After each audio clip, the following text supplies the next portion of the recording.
pour vous placer. Hein. Oh, c'est quoi ça? Place-toi bien, lève les bras, garde les bras à la verticale. On se replace, on met du mouvement. Garde les mains hautes, Ben. Là, vous mettez les coups pour So the fight against Gilbert, it was the first fight I do as a MMA. So I was letting the MMA coach to take care of the ground. So my part was the stand, the boxing stand. What can I say? Yeah, the mistakes was the long hook that the guy can make then Gilbert he can use it to make the single leg. But at the end of the fight when Johnny started to make the straight punch, so he just blocked the way and he started to hit the guy, and I believe that if it was like 2 more minutes on the fight, Johnny will knock out Gilbert.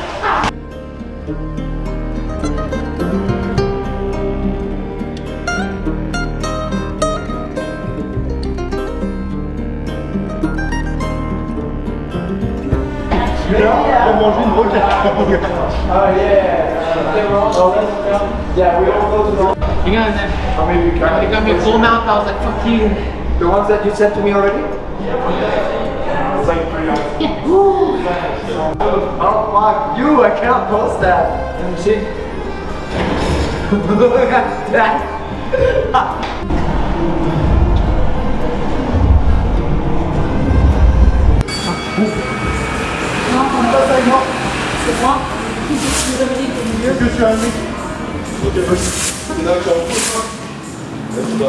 Knees on this back.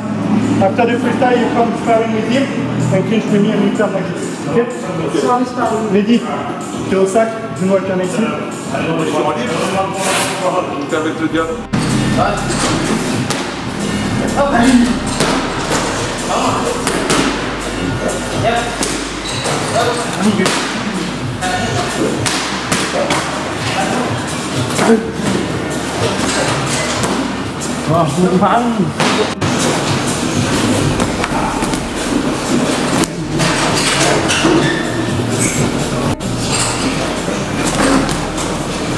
Almost like I had to make a choice, and because I prefer the ring feeling, then I choose Muay Thai. Then I improve my skill. Des Non, j'en ai plus. Ouais, mais on l'a laissé au connard. Ouais, bon, on verra. What she say? Tell me what she said. She said she could kick your ass. Yeah, but you see, it never happened. I tried my best. You never, 5 years?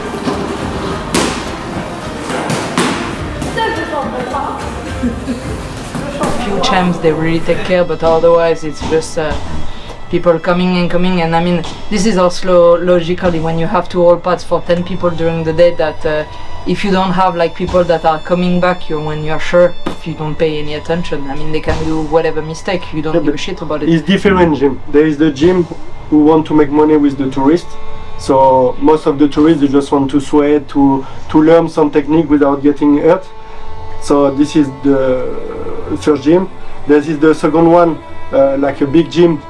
They got their champ, so they focus on them because they promote maybe their brain, or like other gym that build the guy to competition from nothing to the top.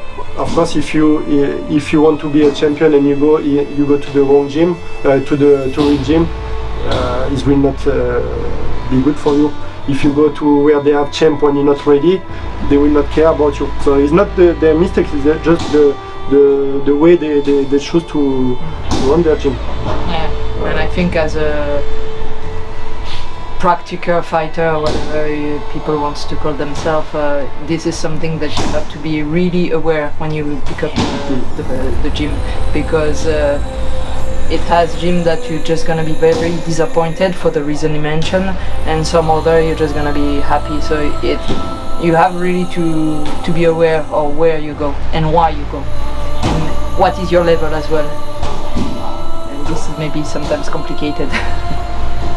I never have a competitor complain that he not train well here, but sometimes there is guy who they know that they come to my gym is gonna be it's not about hard, it's just about you have to, if you want to be a fighter, you have to train. No, but as I say to you, I think some guys, when they train, they don't want to be like corrected. You know, they just want to sweat. They want to do them things. And the thing is, especially when you're a beginner, I think you won't be corrected because you don't know the move. But when you have maybe 10 years of practicing, some guys, they really don't want to hear about how to correct the move. So those people will go to. But you know why they don't believe on correcting? Because they always do the same thing, and they think this is training. You know, they never progress because they do the same thing. You know. But it's also when you see the champion, you know how to beat every champion. You know, why they don't work on their weakness? But because it's also facing yourself. No, but this part is also something hard. When you have when you reach a certain level, sometimes you don't want to see your weak point or what could be better and what you have to really work. And having a coach like you, sometimes it just you're facing your weakness part. And this I can understand why some guys. I don't scare to lose customer or my champion or whatever. I don't scare to lose them if they cannot accept what I say. And I never talk personally. I'm like it's like I'm them, and I just go out of them and I see the truth. What should be said for them to become better? If they cannot listen, it's their problem. It's not mine. But if you don't want to listen your weakness, you don't want to listen what is right for you, don't ask me to come to your fight. Because if you know, all the time I say to someone, correct this, and they're not correct, or they lose because of this. No? And at the end, yes, I should listen to you. I received the fucking message 4 years later. You know, sorry, Shartan, I was stupid. You know, I should listen to you. Now it's too late. No. And it's not because you are you know, when you become a champion, you are not perfect, and the other people, they push behind. So if you want to stay on the top, you better keep working. Is when you are on the top. We can see together that the goal, because Suri, she started with me. Her trainer tell her to stop Muay Thai because she was better in BJJ. Say, stop Muay Thai, you are not born for this. When she come to me, I say, you will be world champion. So we start from the beginning. Beginning, Shirmai, a small fight, and we start step by step. When she become world champion, for 3 months, 4 months, she don't listen to me. She thinks she arrived, you know. Yeah. But the thing is, the work start now, because now you will have to face all the big champion, you know. No, but it's also being honest with myself. Like, it was so hard to reach that world title. Then I thought after that, just the easier part will start. Bullshit. Like the easier part was before the belt, and then from the belt, then it's even harder. But I don't know. In somehow I knew it, like because people said it, but I did not felt it. But the thing is, before you're champion, you can have the excuse to say, I'm not champion, I'm not in this level. But when you become champion, you think, why is happened to me? I'm a champion. But this is not the way to think. You know, because there is other champion, and the champion is not the guy who gets the belt. No.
So yeah, we quite like the culture. We not only have media for combat sports, we also do athlete development. So we're running a performance centre out of Fairtex here in Pattaya. So a number of things that we do is we work on athlete programs to develop cardio, endurance, and strength and conditioning. sport specific. In this case, in all the work we do is with combat sports, boxing, Muay Thai, and MMA. So we do a number of things. We test the athlete based on the athlete's condition and ability. We do strength tests, we do speed tests, VO2 max, 1RM, those type of tests. We establish what the athlete's max output is, and we develop a program from there.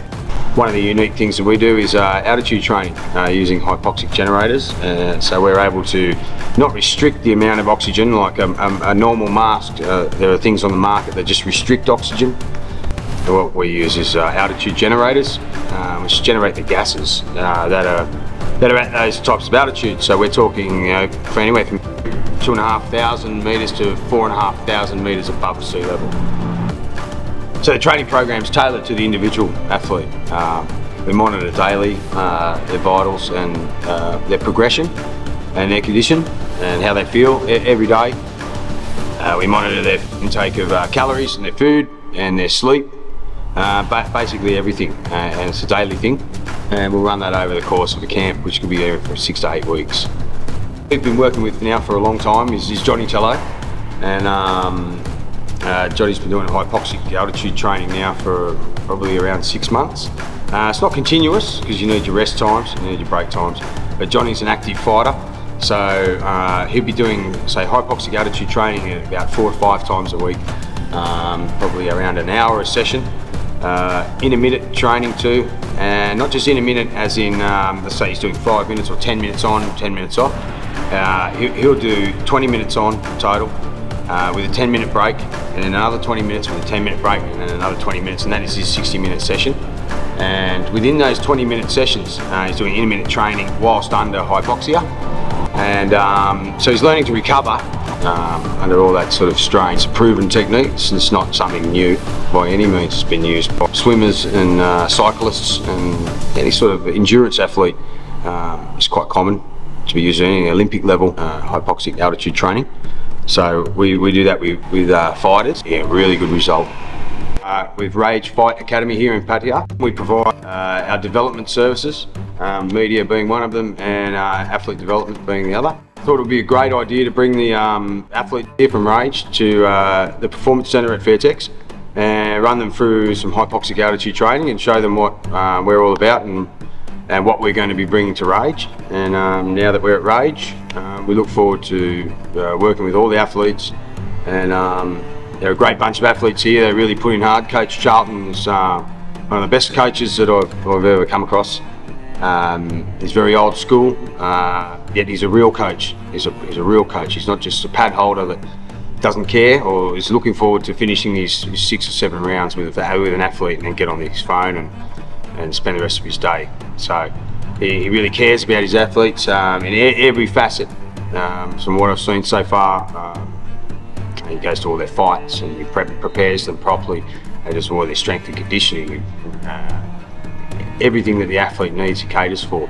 So it's a real honour and a real pleasure to work with such professional coaches like Coach Charlton, and we're extremely happy to be part of the Rage Fight Academy, and we look forward to many years of success. 30 seconds.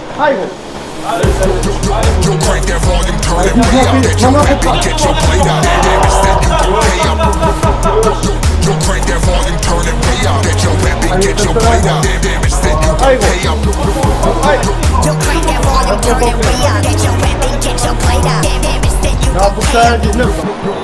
Yo, crank that volume, turn it way up. Turn it way up, turn it way up. Crank that volume, turn it way up. Turn their backs in the past, and they wanna come back. Too bad I'm not practicing forgiveness.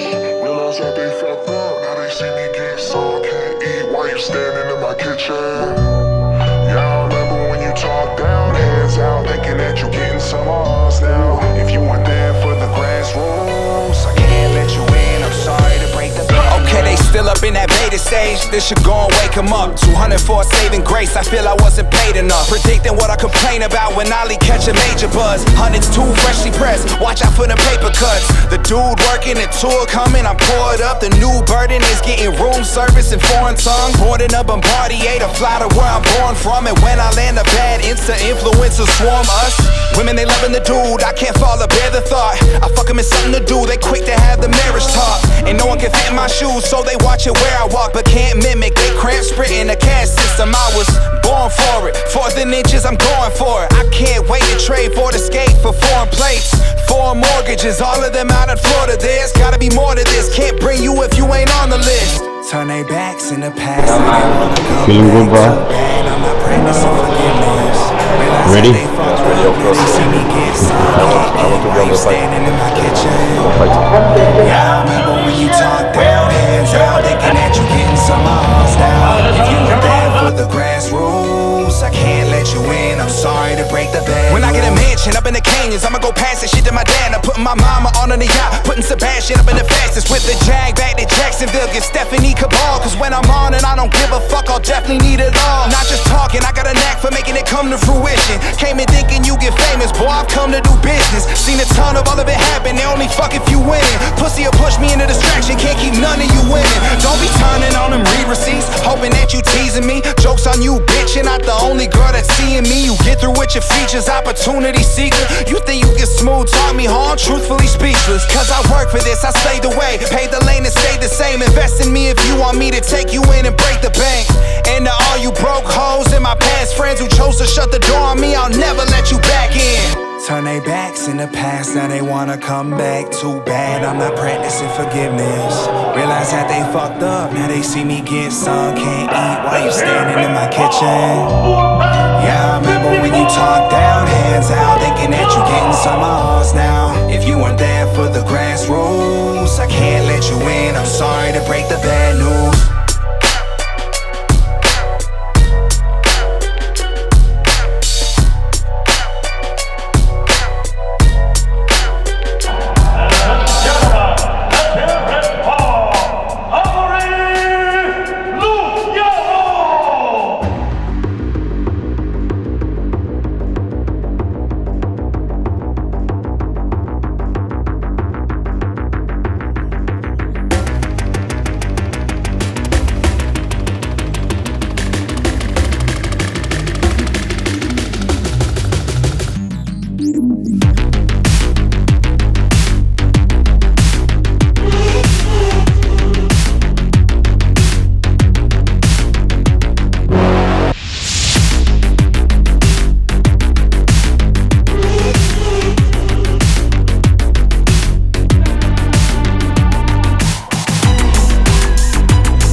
worst thing you can do to the fighter is make him frustrated. It's not that I kick him hard, he can wake up and, to kill me, right? But if I move, I frame, you know, then he's gonna start to be frustrated. And this is the worst thing you can get, because they all want to do something. When they cannot do, that's really good.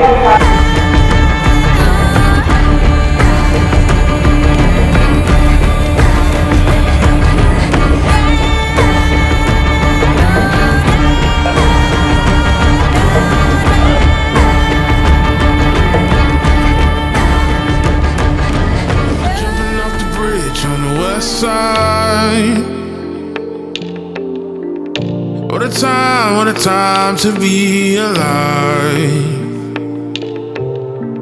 Love took us for a ride that we never dreamed.